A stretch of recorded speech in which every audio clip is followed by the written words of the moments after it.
I guess the problem you're having is cubing x plus h. And there is a binomial expansion, but I think it's easier just to do it this way. So x plus h, x plus h, x plus h. So let's multiply these two together. And that gives you x squared plus xh, x squared plus xh plus xh. That's when you multiply here by here, plus h squared. And then bring down this last one, x plus h.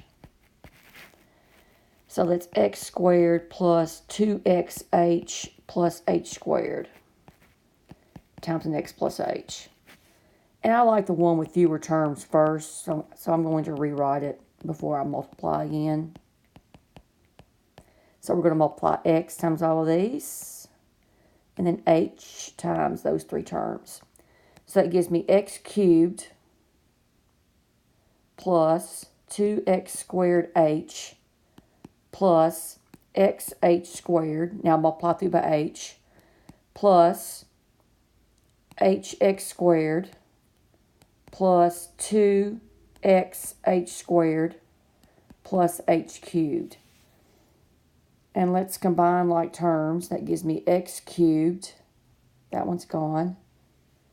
And these are like terms, plus 3x squared h. Those are gone. Plus 3xh squared, those are gone, plus h cubed. And then we had that 5 out in front, and then you just multiply each term by 5.